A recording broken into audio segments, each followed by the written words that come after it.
Hello, good morning, everyone. Welcome to Senior Thesis Section E. It's the 23rd of April, 2024. I'm Dr. McGilvery. Welcome. Good. Let me just open in prayer, and then we'll briefly run through what we're doing today. We are a Christian school, so we will open with prayer. Heavenly Father, we do come before you. We thank you for this day, for this class, and for these students. We recognize our lives are made so much more easier through the hard work and research of many people going back generations, countless generations. We also recognize the work of scholars, the work of intellectual enterprise, and we thank you for the ways in which we can have our curiosity piqued or sated by that. And we do want to take time to thank you for these students in our class. We particularly today, of course, are thinking of Miguel. We do pray that you'll be with him as he delivers his presentation. We know he's worked very hard on it. And we do pray everything he and we are doing. We're doing for you, your honor and glory's sake, in the name of our Lord Jesus Christ. Amen. Welcome, welcome, welcome. Okay, we have another senior thesis presentation happening. It's Miguel, and let me bring over your slides. Here we go. And I know we have some people visiting us. I'll run through the format for the procedure. So just shortly, I'll hand over to Miguel. Miguel, your first task is to introduce your guest reader to us. After you do that, you have 20 to 30 minutes. Keep an eye on your time, because I know you have a lot of material. 20 to 30 minutes to present. And after that, you may grab a quick glass of water, but then it's over to questioning. We give priority, of course, to your guest reader. It depends on the time. So our class is scheduled to last an hour and a half from where we begin. So we have until that end point to ask questions. So normally there's about an hour or so left. Your guest reader can take all of that time, but they can pass over to the rest of the class, the rest of the audience that are assembled, and we can pose our questions to Miguel. So Miguel, introduce your reader, 20 to 30 minutes presentation, and then it's over to questioning. Miguel, if you would like to begin, thank you very much. Hello, can you hear me? All right, wonderful. Thank you very much. And yeah, welcome everybody, and especially to Professor Charles Yost, who's been very kind to join us today. A brief introduction. I hope I do you justice. Professor Yost has a PhD in medieval studies, and he specializes in medieval and Byzantine intellectual history, and he's teaching at Hillsdale College, both early, high, and late Middle Ages, and I think some other courses as well, part of the liberal arts curriculum. If you would like to say anything to introduce yourself, add some more prestigious highlighting facts, feel free.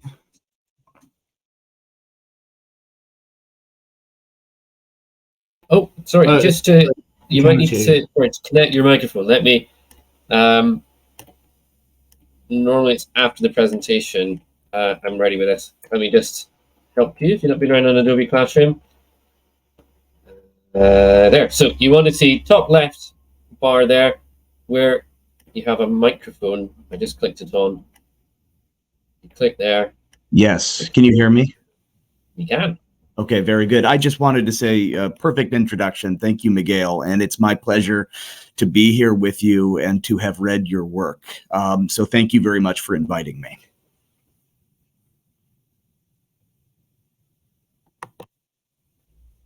Thank you. All right. So with that, I think we can commence. I'm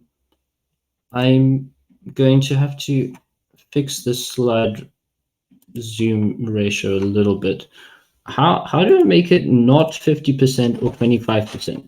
Somewhere in the middle is the happy medium, but what percentage would you like, Miguel? I'm not entirely sure. PDFs can be very tricky on Schoology. Had some tech issues today. I think maybe 35 will do the job. There we go. That should be good. All right. So in this presentation, I'm going to be discussing the concept of papal supremacy in the late 11th century Europe. And this is a time that's quite well known for the investiture contest or controversy, and also the Gregorian reform. It goes by a lot of different names, also the papal reform. A very interesting period in history where a lot happened in around 50 years and also into the next century, which I unfortunately can't squeeze into this presentation. But we'll be discussing whether the papal reform, bringing back a lot of prerogatives to the Holy See, was a novel or revolutionary idea, or whether it was more of a conservative one. And also, I must point out, I am a Protestant, so I think, and this is a Protestant school, so I think a lot of people were a little shocked when they heard I was talking about the Pope. They're like, "What? How dare you?" But I personally find it really fascinating, and it is our history. So no matter what church denomination you are in, this is where we come from, and I think it's our duty to look at these things honestly and assess them for not just some crazy antichrist people, but like actual Christians and what they believed. Anyway, so we'll consider in the Roman Catholic belief this idea of the Concordia Canonica Traditionis, or what we would know as the canon law, this tradition of the church that has been passed down through the pronouncements of the patristic fathers and the popes and the decrees of councils and synods, and also, of course, the Holy Scriptures. And I think what demonstrates the tradition of the church very well in the Bible is 2 Thessalonians 2, verse 15, where Paul tells us that we need to stand firm and hold fast to the traditions that you were taught by us, either by word of mouth or by our letter. And this is contrasted with Matthew 15, verses 3, where Jesus rebukes those who pursue the traditions of man, the customs of the world that get in the way of righteousness. And he says, you break the commandment of God for the sake of your tradition. So we have to sift through traditions and customs and see where is the true holy tradition and where are the human customs that have fallen in and corrupted the church. So this is where kind of the thesis of customs versus canons comes in. So when we're discussing this, I think it's helpful to have a little bit of background. The reform was birthed out of the Etonian dynasty and the Salian dynasty, which transferred a lot of the power that used to be in the Carolingian era, used to be in France, and Italy was now moving to North and Central Europe to the Germans. And with this came a lot of growth with an actually competent monarchy. The state of Central Europe especially stimulated intellectual reform and moral reform. And this happened largely through monasteries that were now more liberated to pursue the spiritual ideals of the time. And Rome was actually a little bit behind in this development at the time. But what happened with the Holy Roman Empire is a return to Rome and intersecting these ideas of intellectual reform and moral reform, trying to reduce the abuses of the previous age, of maybe a little bit of forgetting about the traditions of the church and the eminence of these things and bringing that to Rome. And out of that comes what we call the papal reform. So this reform is really a clash between two ideologies. The one is, well, the papal reform idea of a vision of the church shaking itself free from secular life and the corruptions of that, and the simony that comes from that, and mixing in with lay culture in a way that isn't edifying, and also having legal autonomy, independence, is quite central to that. And on the other side is the Reichskirchen system, which, sorry, I'm not really German. I hope I did that. It kind of got that right. But the Etonian Salian imperial state church system, which was based on co-working of the secular powers and the spiritual powers, almost where the two blended quite a lot, which the Anonymous of York describes as them serving under a common unction of holy oil. So these ideas came into conflict in the investiture controversy. And I must bring in a caveat that investiture isn't really the central issue here.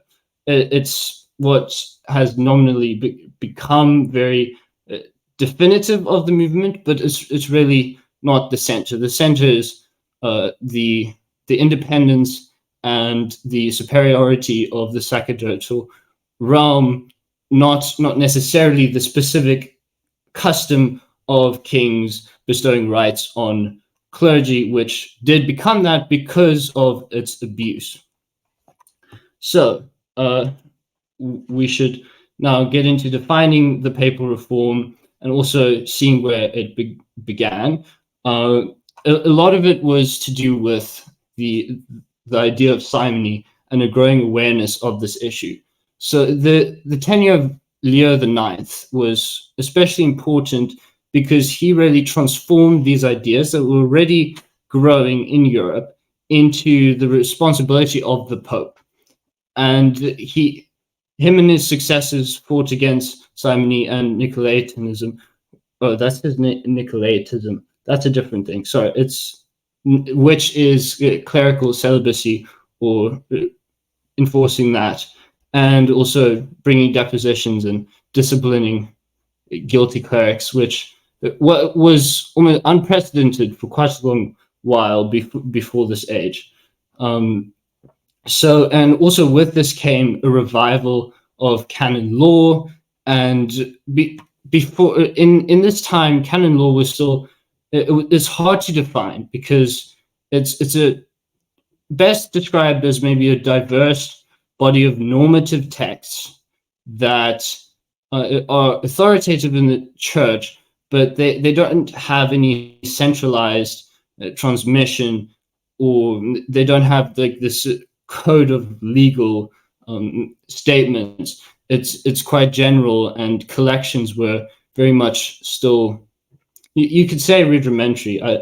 I wouldn't want to bring about this picture of it being kind of like a primitive society. Of course, it was not, but the development of Gratian's decretum in the next century was solidifying what was happening in this time into more solid coded law. And this was a big part of the convictions of the reformers. And down here we have a quote from Gregory VII, where it's in Latin, but basically, if customs contradict the truth, why would we choose the custom? We need to choose the truth, and that goes back to the theme in Matthew. So in this topic, we need to talk about kingship and simony, the ideals of kingship, which although so now I would like to bring up the idea of Constantine, which is interesting because the Western concept of Constantine isn't very historically accurate.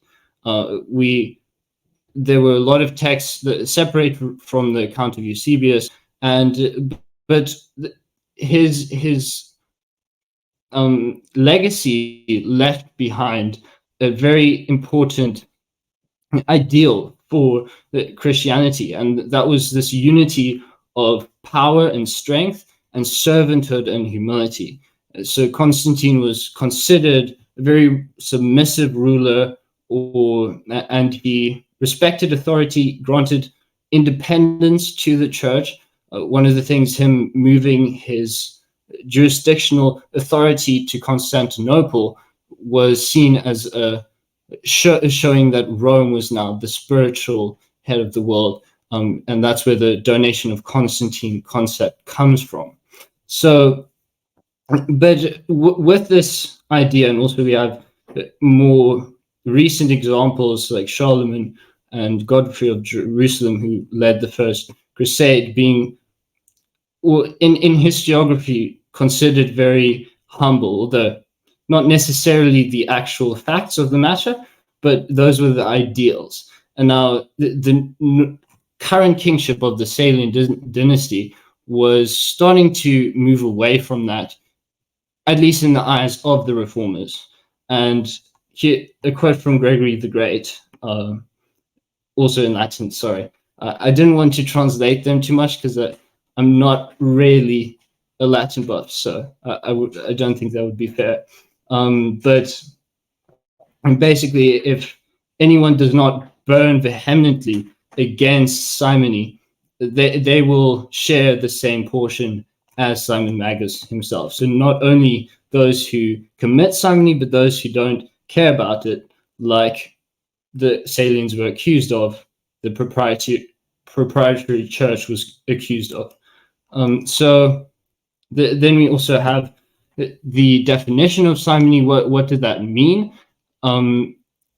Since Gregory the Great, who was quite a strong opposer of simony, it was expanded to not only just be the trade of money for spiritual ecclesiastical positions. It was now also through any physical benefit or flattery, or through submission and obedience. That's where manus manu, manus lingua, manus obsequi, these things were becoming part of the definition of simony. And this is why the actions of kings and of the more corrupted, let's say, clergy were considered simoniacal, not because they necessarily gave money. Lots of them did, but there was a lot of dishonest acquisition of clerical positions. So, for example, Benedict X, an anti-pope against Nicholas II, got his position against the anathema of the cardinals, which Peter Damian complained was completely unfair and therefore simoniacal. So I think one thing to consider is that the disregard for simony, as Gregory the Great said, is more contrary to tradition than the strong, vehement approach that the reformers had to reducing it. So now we get to the actual concept of papal supremacy. What is that? And we have to, the point of this is not to prove that the Pope is the apostolic succession of Peter. I think that is a wonderful discussion, but we have to accept that that is a part of the Catholic tradition, stemming from Matthew 16, verse 18. And the authority of the papacy has been there from the beginning of the Catholic faith. So, but what's more important, I think, for this discussion is to consider that the Reform idea of papal supremacy wasn't actually that extreme. We might be taken aback at how moderate it was, especially against many claims that people make about this particular Reform group. So one of the things to consider is that the supremacy was not just the person of the Pope, but it was the Holy See. It was Rome that had the Church of Rome that was passed down in the Petrine doctrine. And although there wasn't much unity in the Reform circle, that also attests to the fact that this was a natural thing, and it wasn't just a totalitarian regime to take power of the church and dislodge any freedom. It was honest. And I think one example of that would be Deus Dedit, who was quite an interesting figure in this time. And usually, I mean, Protestants would complain that the apostles Peter and Paul aren't given the same amount of treatment in the Catholic Church often. I don't believe that is true. But Deus Dedit very strongly supported the idea that like Peter and Paul had equal dignity, and considering them the saints, the living heads of the Roman Church. So I think it wasn't a subversion of anything else or a claim to complete dictatorship of the church. It was a claim to the highest position of temporal authority, but in that, doing that for the protection of the church and for both the dignity of itself and for the dignity of the rest of the church. So then the next step is to consider papal immunity, which is very important because this is where the definition of the investiture contest, I believe, really gets to the bottom of what we're talking about, because the idea that the Pope is the highest temporal power means that no other authority can depose it or judge it. And this is a canon that's very common in the Roman Catholic Church, is that the top-down hierarchical structure of leadership, that prelates, inferiors cannot just accuse their superiors on whimsical grounds. And so what the papal immunity doctrine really is about is that the Pope is first and foremost judged by God, and he, as our representative on earth, as Psalm 82 verse 1 says, God stands in the assembly of gods and he judges them, or judges gods in their midst. There are people who are above just normal judgment, but they have special judgment in heaven. They have a higher responsibility. So we have a long passage that I don't think is necessary to read all of it, from Galatius in the Decretum Gratiani, which, by the way, I'll be using that for most of the citations just to make it simpler. There are in many other collections, but that just makes it simpler to understand. But Galatius here is talking about the two powers of the world, and that the sacred authority has the highest responsibility, and so it isn't the right for kings and emperors to bring their accusations against the Pope. But although this may sound to some like a claim for complete immunity and a lack of accountability, that's entirely incorrect, because firstly, the cardinals had a lot of power. The cardinals were allowed to depose the Pope if he erred, if he became heretical and sinned. But also the responsibility before God was very, very real. And I think we sometimes forget that. So the last point on the more broader aspect of the canonical aspects of the Reform is the transmission of pre-Reform collections. So these collections were not necessarily made by reformers, but they were actually made by quite a diversity of people. But some of the most important ones, I think, for discussion because of their transmission are Burchard's Liber Decretorum and the Anselmo Dedicata, which before this period were very important authoritative collections. Now, Burchard was quite heavily influenced by pseudo-Isidorian decretals, which were a lot of forged decretals. There were some true ones in it, but it was quite a big forgery with quite a significant episcopalist bias. So a lot of defense for bishops and in trials and whatnot. And interestingly, Anselmo Dedicata has a lot of quite vehement support for the papacy. Anyways, I think the main point to get from this is that the previous collections, especially Burchard, were combined with reform collections like the collection in 74 titles, which is one of the most, I think, definitive texts of the reform. And I think, for example, the Collectio Berdegalensis from Bordeaux was not created by a reformer, created by impartial canonists, but they preserved a lot of the text in the 74 titles that defended the papal supremacy and also added some of its own unique clauses, such as one that I found interesting, that secular power is also subordinated in secular courts, which doesn't actually appear in reform collections.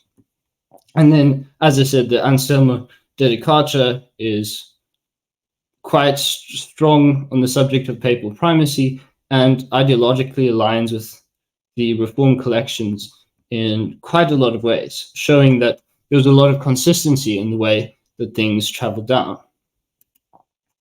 So finally, to end the discussion, well, not really, but our final stop will be with focusing on Gregory VII, the most polemical character of the reform, unless you want to count someone like Humbert of Silva Candida, who was responsible for the East-West schism and quite an interesting figure as well. But Gregory VII is tied, I would say, the most definitively to the reform, probably because he deposed Henry IV multiple times and pretty much the head of the investiture controversy. But I think it is unfair to completely just use him as a blanket identification of the reform. It was a much larger movement than just Gregory VII. And Gregory VII represents the most extreme form of that. But I think considering him does provide a good way to look at the, evaluate it honestly, evaluate the weakest chain in the whole link of the reform to see if it stands up.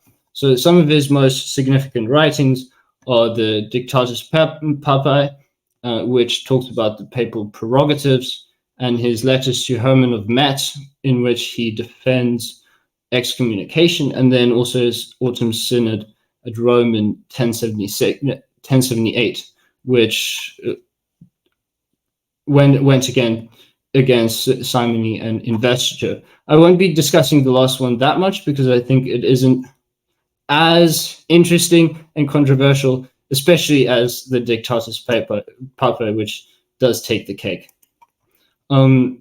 So just a small selection of the titles in the Dictatus Papae. We have one that says the Pope can depose persons in their absence. And okay, we might find that perfectly fine, but if you know anything about canon law, that's starting to bring some problems, because judging people in absence was quite a common thing that was banned in canon law. And then we have that the Pope is the only man whose feet all rulers kiss. Quite strong rhetoric. He can depose emperors as well. Quite shocking for the time. By his command and permission, inferiors are allowed to bring accusation against their superiors. Now, we've already talked about the top-down leadership and the immunity of higher level authorities. This sounds a little weird. And then without summoning a synod, he can depose and reconcile bishops. So his power goes beyond just the synod. Now, I think some things to compare this to would be the pronouncements of Zephyrinus, which are these first two up here. We have no one should be judged in his absence because both divine and human law forbid this. And then let no one of superior rank be attacked or accused by his inferiors. So right there, it looks like a contradiction, doesn't it? But I would firstly comment that contradictions in canon law aren't that uncommon. People were a little bit more all right with the occasional standard that can change a little bit depending on the situation. But if we compare it now to, I think, let's look at Felix down at the bottom, where he says the cursed is not to be denied fellowship unless he puts off coming to the judgment, having been canonically summoned to give account of himself. So there we have an added clause that if he postpones, if he refuses to come to trial, he can be deposed in absence. And then we have Symmachus, who said that sheep cannot accuse their shepherd except for heresy or personal injury. Okay, so there are times when sheep can accuse their shepherd, and I think that sounds reasonable if you look at it that way. So I think it is actually not as extreme as we think of it. Now, finally, the letters to Herman of Metz. We have the first one defending the first excommunication was in 1076, and the second in 1081, and these were quite commonly transmitted and very well known. And I think the letter in 1081 is probably the most famous, other than the Dictatus Papae and his synods, obviously, of any of Gregory VII's writing. But some of the themes here are such as, I will give you the keys of the kingdom of heaven, and whatever you bind on earth will be bound in heaven, and whatever you loose on earth will be loosed in heaven. So, of course, going back to the patron doctrine, he brings this out quite strongly. And in his first letter as well, he brings up 1 Corinthians 5, verse 11, talking about not to even eat with someone who is excommunicated. And Gregory VII argues very strongly that people shouldn't be supporting the king who is by the church excommunicated. And then he also talks about how when a man denies that he can be bound by the chain of the church, it remains that he must deny that he can be loosed by its power. And whoever brazenly denies this altogether separates himself from Christ. So basically saying, if you are not under the judgment of the church, you can't be part of the church. So he's saying this applies even to emperors. We might not like that, but it does. All right, so I think we have to wrap up pretty soon, but I think it is important to bring up one contradiction in particular, the idea of the universal pope. Now, this is a canon that Gregory the Great is quite famous for, saying that not even the pope, the Roman pope, is to be called universal. But in practice, in general practice, we see that this was very common in the Roman Catholic Church, and even Gregory the Great himself uses power as if he were the universal head of the church. So I think what we have to learn from this is, as Ivor of Chartres said, that we have to consider what pertains to rigor or moderation, what to justice or mercy.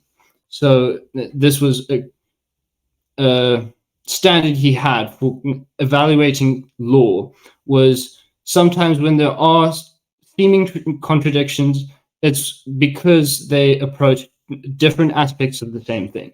So Gregory the Great is talking about pride, and Gregory VII is now talking about the rights of the church and its independence. So these things are different, but they apply to the same thing.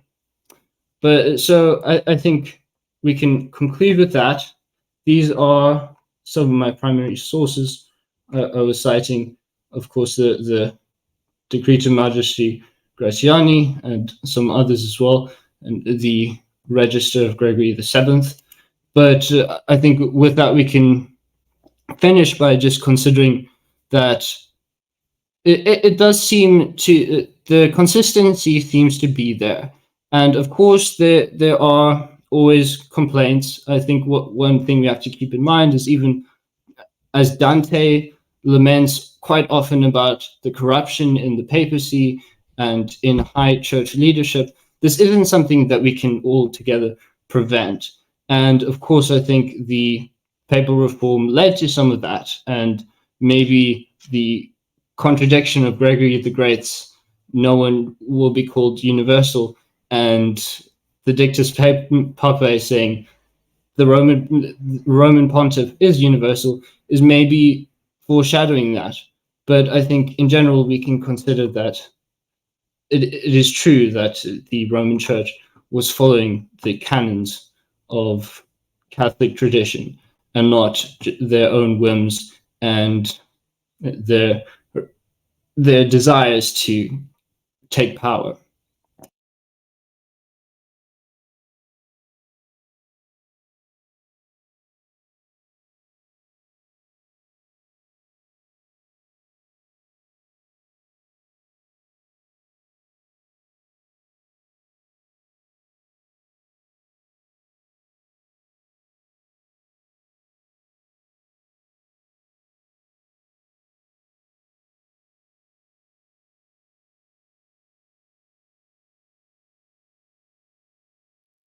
Very good. Thank you, Miguel. We now turn over to Professor Yost.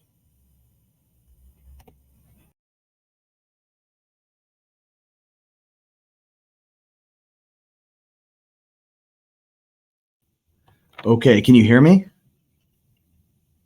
Perfect. Okay, wonderful. Thank you so much, Miguel, for sharing that with us, for your presentation. And I want to say that as a professor at Hillsdale College, I have a lot of smart students that I teach, I read their work, and this work that I have before me from you is so impressive.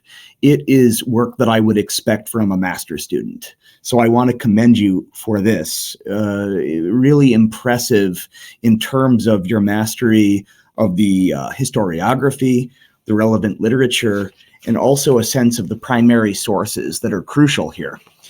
Now that I know that you're Protestant, it makes it even more interesting, because I have to say that it's also it speaks very well to you as an historian, that you are able to enter into a mentality that is alien, a sort of perspective that is foreign from yours. And I think that also helps, should help people to see the importance of your work here. And I don't know, you had said at one point that maybe you're thinking about coming to Hillsdale College. Is that true, or you are, or is that the plan? Oh yes, I was accepted, so if all goes Very well, I Okay. got the F1 visa this week, so Okay. I should be there.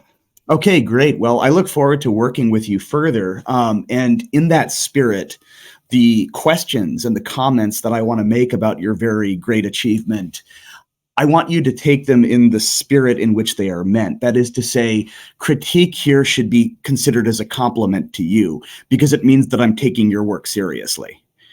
The first place, I would like you to maybe it'd be helpful for others here too, for you to talk a little bit about your method, how you proceeded in approaching this. Specifically, what I mean is this: throughout your paper, you will give us primary sources. You'll quote from documents from the Gratian's Decretum. You will quote from letters of the popes and so on. Often these sources are rather difficult to access and to use. And as you yourself said, your Latin is perhaps something that you're still working on, which is perfectly fine. But how is it that you encountered these sources? Did you find them by yourself, or were you mostly quoting these sources through the mediation of scholars, through secondary works that quoted these sources? Right. Yeah, that was quite a crucial part of the process, was managing and getting through primary source material, which I said my Latin isn't very good. I meant my Latin is basically non-existent. So it, I did. I think most of it. This is an academic research, not research. It's more of a review project. It's not the aim to be getting into primary source material. I just couldn't really resist, so I was like, no, I'm doing this. Don't mind me. But it was I tried to remain in the guidance of secondary texts and or sources, and not veering far from their judgments, or far from. I'm talking myself into a hole. Not veering from their judgments, and try not coming up with really my own original takes, because I know at my point right now as a student, I'm not really qualified to be making those judgments of interpretation and whatnot. So yes, I was reading primary source material, but it wasn't anything very much research like. Very good. No, thank you. That's very helpful, and that's something we can work on together potentially in the future. I mean, this is simply the next stage of the project would be to give you the equipment that you need to get into these sources and to deal with them without the sort of filter of interpretation that comes from other scholarly perspectives. But I applaud that you see that you have come to maybe the furthest limit that you can. And I think you've done that quite commendably. And now it only remains to acquire the skills to go further. So that's the first question. So thank you for that. I wanted to ask something now, a little bit more about the substance of your argument. It's one thing to argue that Gregory the Seventh and company believed that what they were doing was, as you might say, conservative or traditional, that it represented a resuscitation of ancient Christian ideals that maybe had gone by the wayside. That's one thing, and I think that you've fairly well convinced me that Gregory the Seventh and his friends, his colleagues, are acting in good faith, that they believe that they're traditionals. They don't see themselves as revolutionaries. But that's a different thing from saying that, in fact, they are being traditional, is it not? And so the question that I have is, how would we possibly be able to make that call, whether Gregory the Seventh and his colleagues are revolutionary or are they conservative, when Christian tradition, and maybe you can speak more about what you mean by the Christian tradition, it's kind of various and complex, isn't it? There are a lot of sources. There are a lot of things that could be included in this Christian tradition that don't always harmonize very easily, and that could be built up by opposing sides into their own, notion of tradition, excluding some things that don't fit, emphasizing other things that serve their point. So when you're talking about Gregory the Seventh and friends as being in line with this Christian tradition, what does that Christian tradition mean to you?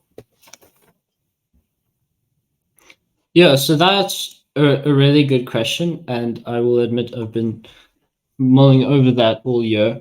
But I think importantly, I wanted this to be more focused on the canonical side and the ideological side than the practical.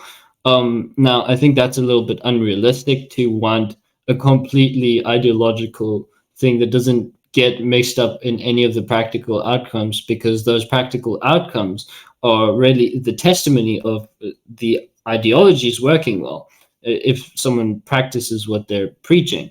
But I think one of the biggest motivations against that was the 30-page maximum.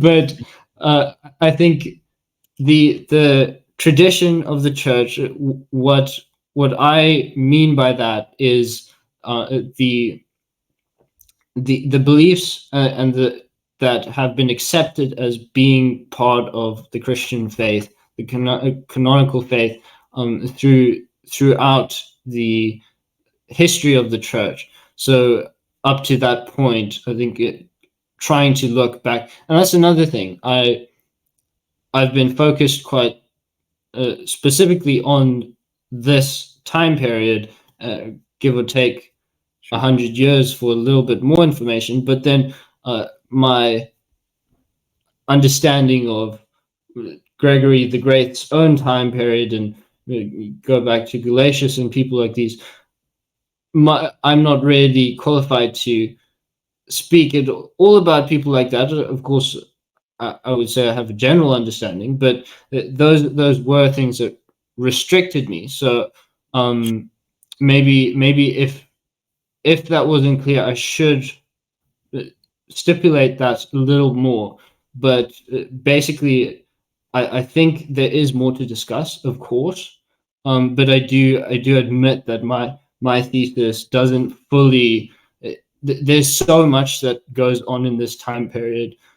Gregory the Seventh is a little dot in the big picture of, from you have basically the popes from Leo the Ninth to Innocent the Third, that all had significant impact on the outworkings of the ideologies. So I think that's a little beyond me. I have studied these things, of course, but for me to fit that into kind of a humble thesis is maybe not ideal. But I don't know. What do you think? Do you think it's lacking without that? No, I don't. The truth is, I think that we as historians need to have a sense of modesty about the parameters of our discipline, the kinds of things that the tools we use can pick up. And the truth is, historians, we are people who study change. Of course, Christians, and they're quite right to do so, insist on the solidity and the unchangingness of the church and the tradition. That's true. It is harder to verify that historically. As historians, what we notice is that people like Pope Gregory I and Gelasius and so on were writing in radically changed circumstances in terms of their relationship to, say, Roman power, what it was, practically speaking, that they were reacting to at a given condition. And in their given situation, say in the 5th or the 6th centuries, we've had a whole lot of change happen since that time. And that change is itself worthy of appreciation. Why is it the case that this so-called Reichskirchen system comes into existence? What kinds of practical needs for the time was that fulfilling? And then look, in the course of time, in the late 10th and 11th century, people like Gregory VII, they come to see this as a deviation from tradition. And I completely agree with you that they're going back to what they take to be the sort of authentic tradition before it got off track. But ultimately, I think that we as historians can restrict ourselves without apology to trying to show what the mentality of the thinkers involved was, rather than try to prove their point, for them in a sort of general sense that lies beyond perhaps the scope of our discipline. So I'll leave that there. And then I want to ask you a little bit more detail about your interpretation of the Dictatus Papae. Particularly, this is a fascinating document. And I very much enjoyed reading your interpretation of it. I very much enjoyed reading and thinking about the way that you attempted to put some of these more extreme claims within a context that can help actually to give some perspective and maybe even moderate them to a certain extent. But of course, one of these claims that is most, for the time, maybe not for us today, but for the time frightening in the Dictatus Papae is precisely that proposition which claims that the Pope can depose emperors, right? So in his letter, in Pope Gregory VII's letter to Herman, he attempts to justify this position. And he goes to history, and as you mentioned in your thesis, he talks about the example of Pope Zachary, Pope Zacharias, and Childeric. He talks about Gregory I. He talks about the example of St. Ambrose and Theodosius. Wouldn't you say that in these instances, or do you suspect that maybe in these instances, Pope Gregory VII is manipulating history, is twisting the actual episode of the collapse of the Merovingian dynasty? Is it really the case that Pope Zachary deposed Childeric? Is that how it worked? Is it really the case that Theodosius deposed, that Ambrose did anything other than ban Theodosius from communion, which is different than deposition, right? So do you think he's playing fast and loose with history? My simple answer is definitely yes. I think the in the culture, this was something that canonists, polemicists, any part of literature, it was quite common to like to blow things out of perspective a little bit, and maybe I should be more outright about that, make it a little bit more obvious. But I think the principles he's outlining are I think still there. For instance, the Ambrose and Theodosius. Now Ambrose, I don't believe he didn't depose Theodosius, which is kind of what it sounds like. That's what Gregory VII is trying to communicate, is that's exactly what he did. But it was still an opposition. And it's also important to note that Ambrose was persecuted by the Theodosius and the Ostrogoths? Sorry, I'm forgetting. But the Arian rulers weren't necessarily friends all the time.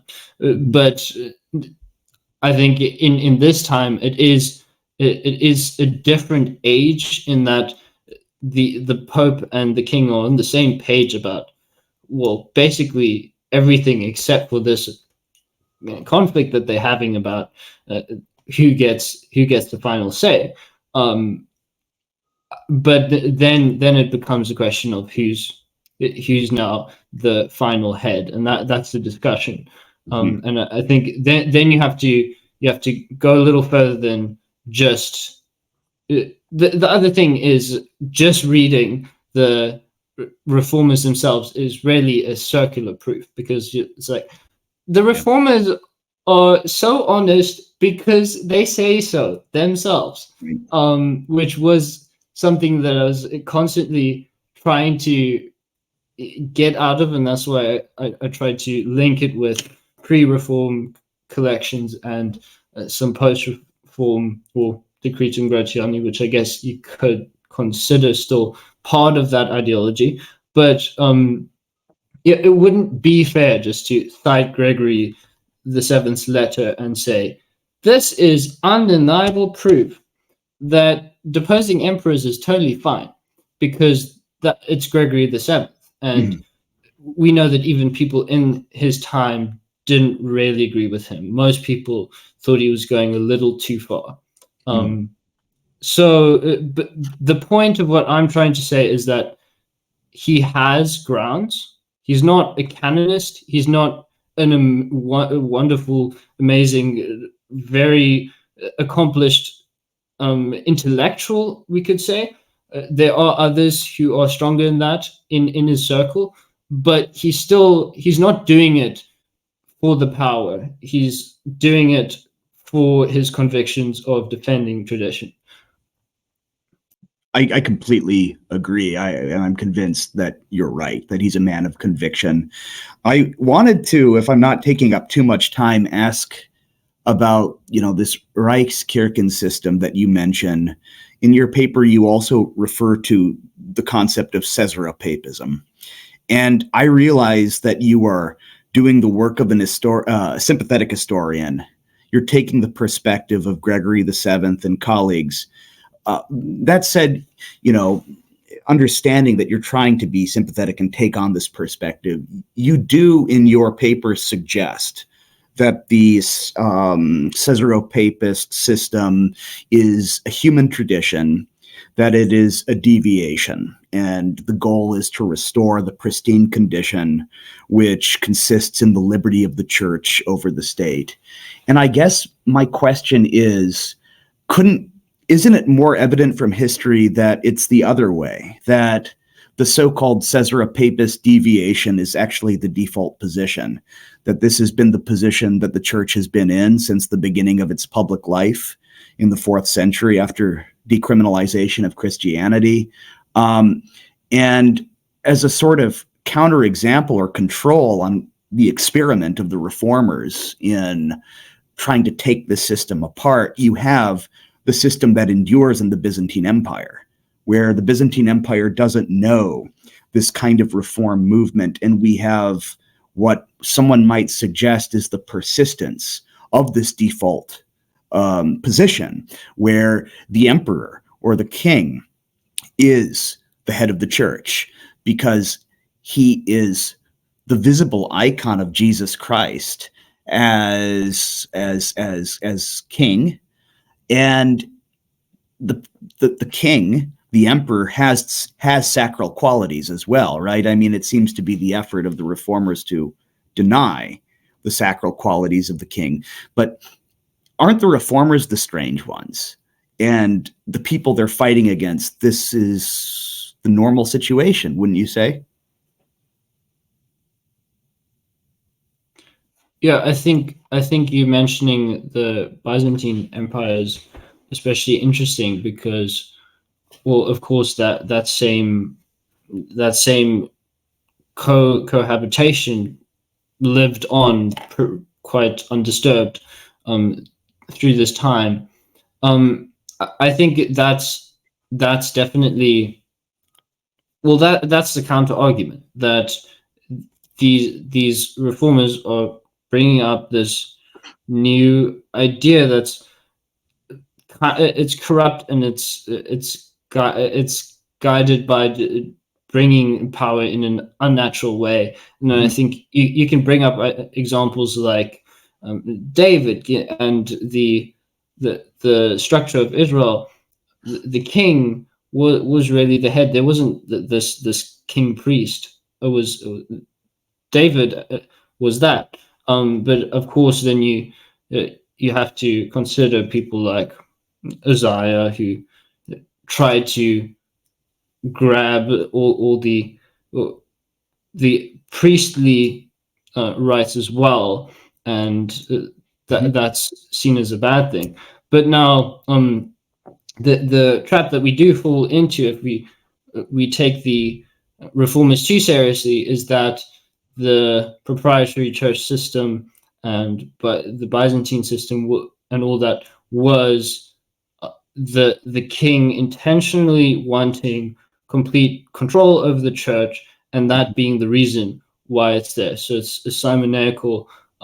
It's corrupting it into this power system. So it's no longer focused on saving souls and about the spirit, but now it's about keeping people in a healthy government, the successful government, which I don't think is always the case. I think that the beauty of the German emperors I think is very evident if you look at places like Liège, and there was a lot of culture there and a lot of growth, and that came from the king. And people like Henry III were strongly collaborating with the Pope in repairing the church and bringing it back to its roots. So I think, yes, that can be overblown, but it doesn't. Then to counter that, I think making the king the head of the church, I think, is a false understanding of kind of the origin of Christianity's temporal existence and governmental involvement. If you go back to Constantine, that was Constantine. This is, I think, you might have to correct me on this, but if Constantine, as the Byzantines were more to consider it the head of the church, then the idea of the Reichskirchen system is a lot more plausible. But then there's also the argument now that Protestants will make that, well, that was that, and I think Dante makes this as well, that Constantine becoming this figure in the church life, that turning Christianity into an imperial system was a corruption of it. So I think I wouldn't take a side trying to preserve neutrality. I would say that there is a lot of beauty on both sides, but it's a little bit far to take that idea that it remained with the Byzantines and say that, well, now the idea that the Pope is more significant than the king is something that doesn't really appear in the rights that the apostles and that Jesus Christ gave the church. No, unfortunately, in very many areas, the writings of the apostles don't tell us what we might like to know in order to come up with a fully working and articulated system. But that's why people like you and me can have fun, because then we can study interpretations of these sacred texts and so on. You've done very well. I've really enjoyed talking to you. If I have time, could I ask one more question? I don't know exactly if I'm running out of time here. Okay, excellent. So, continuing on this sort of kingship kick for a little bit, you spoke about the Anonymous of York, or the Norman Anonymous, right? This imperialist polemicist who is one of the most interesting and outspoken partisans of the, imperialist Henrican position that the king is a person who is placed in this position of supremacy, even over the bishops and over the church. And I'm not sure if you know his argument, his Christological argument for arguing for the supremacy of the king over the priest. Have you read this or encountered this Christological argument that's made by the Norman Anonymous? No, I haven't been able to find that. Okay, that's all right. Is it in the Patrologius Latina? Because that's another thing. I've been trying to find a lot of these sources. Yeah. And it's like, where are they? We can do it together. So again, this is something that is in the Monumenta Germaniae Historica, this series, the Libelli de Lite. This is essentially a work of German scholarship from the 19th century, editing a lot of this polemical literature. And, we will be able to work on this potentially together if you're interested in that kind of thing. I can show you exactly where to go. But the reason I bring it up is because the argument that the Norman Anonymous makes is that the king is superior to the priest because Jesus Christ is, as God-man, both king and priest. However, Christ is priest according to his humanity, whereas he's king according to his divinity. And his divinity is superior to his humanity, hence the king is superior by nature in his office to the priest. It's an interesting argument, and it shows that on the other side, there were reasons, compelling reasons, theological reasons. It was possible for them to point to precedents, the Salians, the Ottonians, even the Carolingians, maybe even the default position in the Roman Empire. At the same time, Gregory VII and his fellows could point to their own precedents, their own reasons, and often they were looking at these canonical sources and finding statements by fathers of the church, or especially, and you mentioned Pseudo-Isidorian decretals, by some of the early popes. And as you said, many of these are forged. So one of the things that you might like to do going forward, and we could talk about this at length later on, is engage in some more sort of groundwork investigating the authenticity of these sources that constitute the argument of Gregory VII and the Reformers. Gratian's Decretum is still not got a modern critical edition. There's work being done on it. But that's just to say that I think that there's a lot of work to be done here.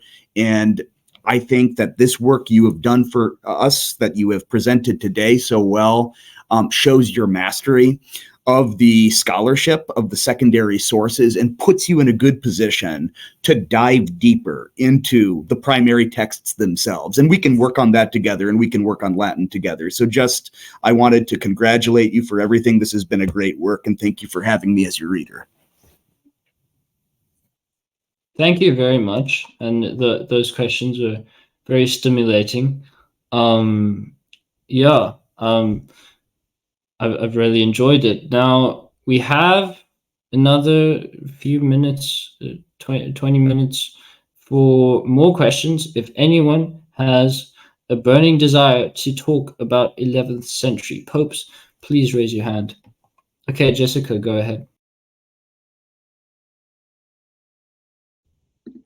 So I actually had a question about simony in relation to the modern church. I think most people are aware of things like indulgences that existed a long time ago. How much of a threat do you think simony poses to the modern Catholic Church, especially? I don't know about the Protestant Church. Things like the prosperity gospel obviously do seem to be a form of simony, but what do you know about the modern Catholic Church? Yeah, well, I would not call myself an expert in the Roman Catholic Church because I've never attended one, or I've tried to keep up a little bit more with the news of the Catholic Church and whatnot. And I think, interestingly enough, I don't think it's as big of a problem, just specifically simony, than other things. We're moving into problems of the doctrine being changed, leniency in places that there shouldn't be leniency. But the Catholic Church is also losing power in a lot of ways. I think one of crazy testimony to that is I think that there was a poll that 6 out of 10 Catholics in America believe that abortion is a right, or that abortion doesn't really go contrary to their faith, which is quite astounding. It basically means that 6 out of 10 Catholics aren't Catholic. But maybe I'm being a little harsh there. But I think there are a lot of threats in the modern day church, and I wouldn't say that simony necessarily, in the same extent that it was historically, is now a forefront issue in the Catholic Church. But I do not speak as someone of much experience there, as I am a Protestant, and I really want to try and learn as much as I can about Catholicism, but unfortunately, I can't say I'm much of an expert. Okay. I guess I have one more question. Is no one else raising their hands, and this might be a little bit of a bigger question, but because my dad was raised Catholic, and so he and I talk about like the Catholic Church often, and that's where I've learned like a lot of Catholic doctrine that I do know from him because we're Presbyterian.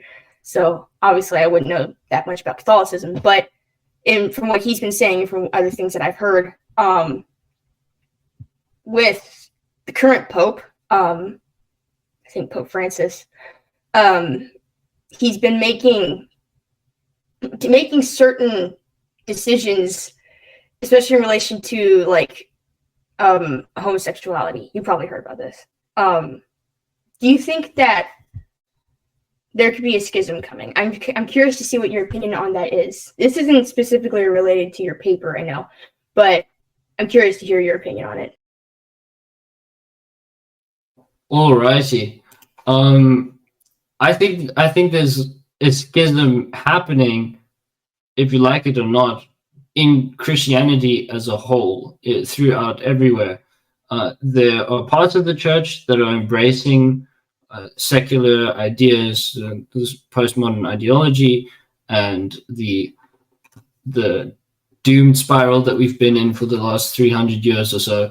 But there are, of course, parts of the church that are still strong and faithful, I think, in all denominations. So, yeah, I think there is a little bit of that. Now, Pope Francis, I would say, I would bring in the caveat that he's not like legalizing homosexuality or anything, or redefining marriage. He can't do that. He that would be becoming a heretic by redefining what marriage is, which is so sacred to the Catholic Church.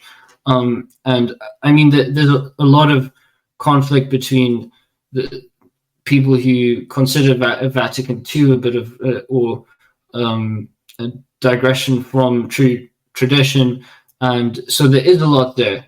But I think it's a more general thing. It's not a Catholic issue. I think most Protestant churches have gone far further and have experienced much worse than what the Catholic Church has. I think if you look at the American Episcopal denomination, I think Anglicans have an especially tough time. So I think that's more of a general church issue. Okay, thank you.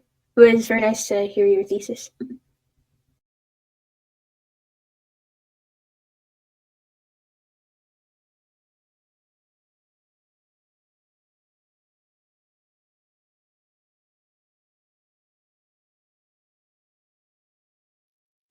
Oh, sorry, Jack, go ahead. No worries at all. So let's see. For my question, I'm trying to remember which side was the side that took to, more of the side of Pope has more Jack, authority over, I guess, like kings and rulers. Was that the reformers or the anti-reformers? No worries at all. So let's see.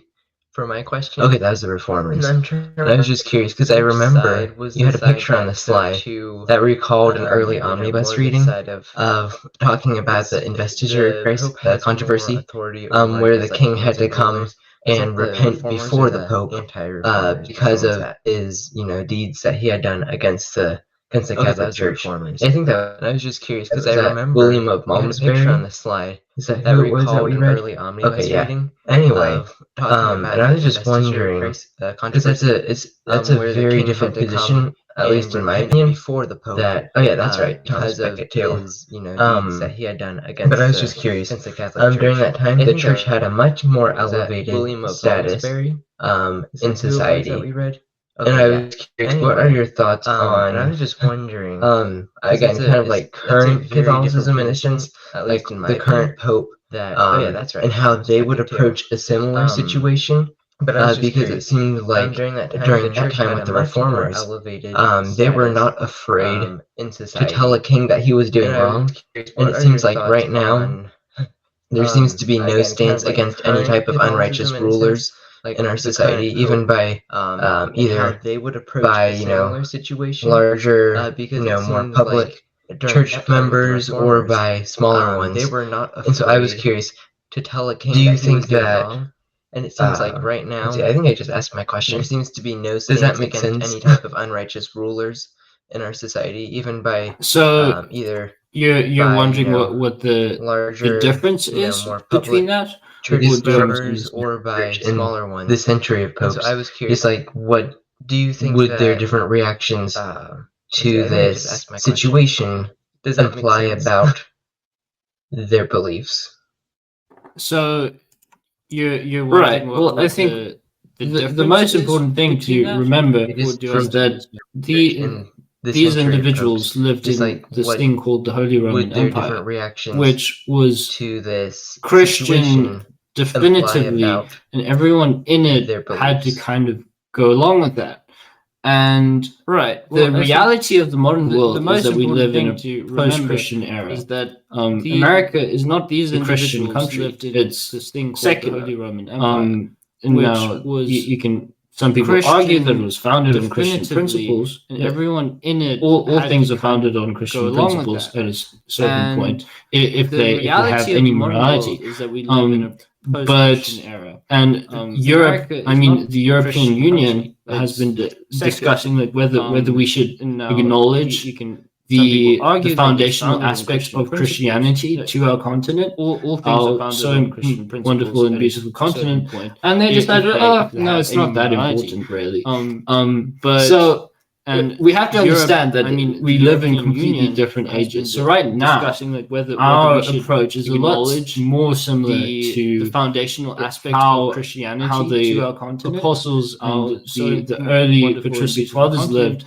And they just not, of course, it's a different really age. So, but we have to understand that they live under secular authorities that don't support the church in any other way than just giving them necessary freedoms because they are legitimate religion. So, I think a principle we can look at is just how, Paul guides us to they live under not secular authorities that don't judge people who aren't the church in any. We need to judge those who are in the faith if they are led astray, and that's one of the things about the emperor. While I think and the clergy were so happy to step in and Paul guides us to have controversy with the emperors because the emperor himself was a believer, and they all in the faith if they all have to stay true to the faith.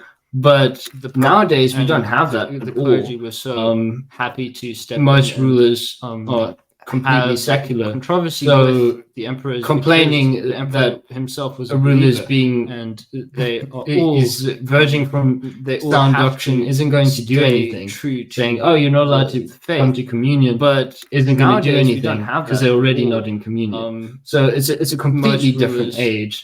I personally think it's a bad thing that secular authority is so far removed from Christianity. I think Christendom saying, we desperately need that back isn't going to do anything. Of course, wherever humans go, there is a perfection. It's a completely different age. There's a lot we can gain from returning to a Christian roots. But anyways, that's a long answer, but I think we have to remember that the time and the situations are completely different. Christendom, we desperately I think that was a fantastic answer. Thank you very much and great job on the presentation.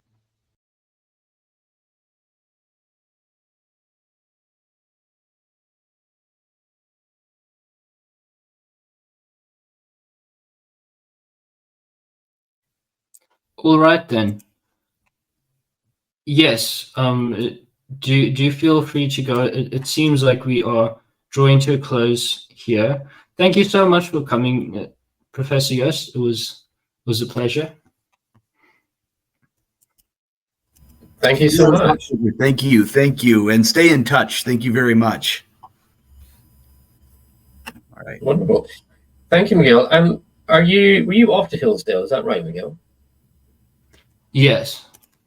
All right. So you run into each other. Well, that's excellent. And it's been wonderful seeing you put your thesis together just from an idea, just a sentence into a very polished piece of work. So well done, Miguel. Excellent work. Fine. Okay. Well, we'll leave it there. Thank you, Professor Yost. Thank you, Miguel. Thank you, guests and readers. And thank you for enlightening us, Miguel, on this. Next time we come back, and we are, let me see. Yes, Jack. And it's something completely different, the Marvel franchise. Okay. All right, but we'll leave it there for now. I love how varied Senior Thesis is. Wonderful. Okay. God bless. See you in a couple of days' time.